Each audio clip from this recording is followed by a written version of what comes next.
नमस्कार, मैं हूं जयेश और आप देख रहे हैं द पैम्फलेट। जब आम चौक चौराहों पर राष्ट्रवाद, देशभक्ति, देशद्रोह की बहसें शुरू होती हैं तो इन चर्चाओं के निष्कर्ष में कांग्रेस हमेशा देश के ऑपोजिट साइड ही खड़ी मिलती है।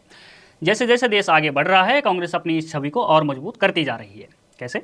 अपने कर्मों के द्वारा। पिछले वर्ष लंदन में राहुल गांधी ने कहा था कि पूरे भारत में केरोसिन फैला हुआ है और अब शायद उस केरोसिन पर राहुल गांधी ने ही माचिस लगाने का फैसला किया है।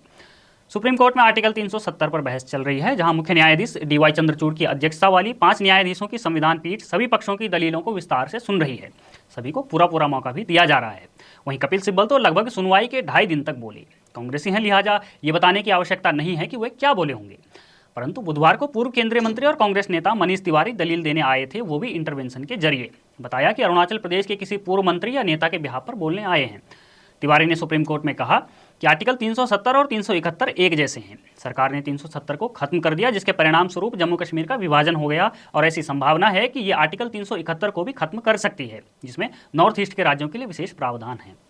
मनीष तिवारी ने यह भी कहा कि इस आशंका के गंभीर प्रभाव हो सकते हैं और ऐसी ही एक स्थिति हम मणिपुर में देख रहे हैं।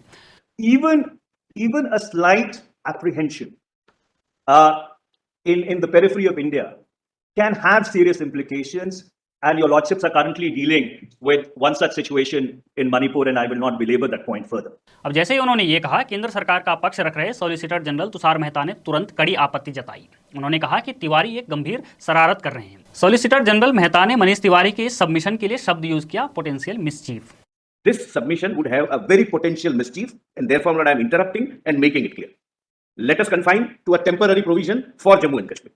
So there is no apprehension, and let us not try to create that apprehension. I am not putting that apprehension at rest on behalf of the central government. Solicitor general ने कहा कि अनुच्छेद 371 को निरस्त करने की कोई आशंका नहीं है। केंद्र सरकार नॉर्थ ईस्ट या अन्य राज्यों को मिले विशेष प्रावधानों को छूने नहीं जा रही है। इसके बाद मुख्य न्यायाधीश ने कांग्रेस नेता को तुरंत रोका और कहा कि हम यहाँ पर 370 पर बात कर रहे हैं, इसलिए आपको जो कहना है उसी पर कहिए। ये संभावनाओं के आधार पर बात करने की क्या आवश्यकता है? आपके पास 370 पर कहने के लिए कुछ नहीं है तो हम आपको क्यों सुने? We deal with anything in anticipation or in apprehension.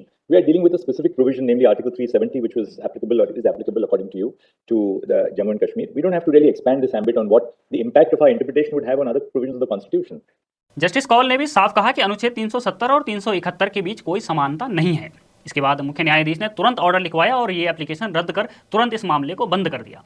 अब हम यहाँ पर ये ना भूलें कि आज मणिपुर में जो स्थिति बनी है उसके पीछे न्यायपालिका का ही एक फैसला है। मुख्य न्यायाधीश इस विषय की गंभीरता को जानते थे और सुनवाई के दौरान एक एक शब्द की व्याख्या के परिणामों को भी समझते थे। लेकिन यहाँ सवाल ये है कि क्या मनीष तिवारी ये नहीं समझते हैं? जवाब है कि वे बखूबी समझते हैं, इसलिए ही तो वे सुप्रीम कोर्ट पहुंचे थे। वे किसके इशारे पर ये करने पहुंचे थे, ये आप और हम सभी समझते हैं। वरना जम्मू कश्मीर की सुनवाई में नॉर्थ ईस्ट की बात करने का आखिर क्या मतलब है? देखा जाए तो अभी नॉर्थ ईस्ट में शांति है और वर्षों पहले नॉर्थ ईस्ट के मुकाबले अधिक शांति है। मणिपुर के अलावा असम, मिजोरम, त्रिपुरा, नागालैंड सभी शांत हैं और सरकार मणिपुर में शांति स्थापना के लिए हर संभव प्रयास कर रही है। पर सोचिए, अगर इन राज्यों में भी कांग्रेस सिर्फ संभावना के आधार पर भय का माहौल बनाने में कामयाब रहेगी तो फिर स्थिति क्या पैदा हो सकती है? जो स्थिति पैदा होगी उससे कांग्रेस को फर्क भी नहीं पड़ेगा। नॉर्थ ईस्ट को लेकर कांग्रेस का रुख वहां से मिलने वाली लोकसभा सीटों के अनुसार रहा।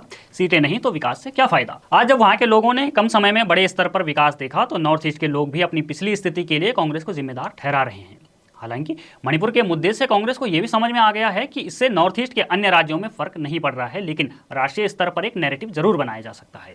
इसलिए जो कांग्रेस 4 वर्षों तक एक भी मुद्दा नहीं ढूंढ पा रही थी, उसे अब मणिपुर पर सबसे अच्छा मौका नजर आया। इसके लिए कांग्रेस ने सारे प्लेटफॉर्म यूज कर लिए हैं, पहले मीडिया, फिर संसद और कभी विदेश की संसद, लेकिन कुछ खास फायदा नहीं हुआ। इसलिए आप पहुंचे थे सुप्रीम कोर्ट। अब रणनीति थी कि फैसला कुछ भी हो, लेकिन सुनवाई के दौरान उनके हिस्से में बस सुप्रीम कोर्ट द्वारा कही गई कोई बात आ जाए जिसे नॉर्थ ईस्ट में ले जाकर कुछ माहौल तो बिगाड़ा ही जाए और इतना पॉलिटिकल माइलेज तो मिल ही जाए कि उनकी गाड़ी इस चुनाव तक खींच ही जाए। लेकिन सुप्रीम कोर्ट ने धक्के मारकर बाहर निकाल दिया। आज जब देश विविधताओं को स्वीकारते हुए मजबूती से एक होने का प्रयास कर रहा है और एक राष्ट्र के रूप में आगे बढ़ रहा है, तो देश की सबसे बड़ी विपक्षी पार्टी द्वारा ऐसे गंभीर प्रयोग किए जा रहे हैं। सत्ता के लिए कांग्रेस ने ऐसे प्रयोग तो पहले भी किए होंगे, लेकिन अब ऐसे प्रयोगों को विफल करने में भारत की जनता भी माहिर हो चुकी है। बने रहिए हमारे साथ, देखते रहिए द पैम्फलेट।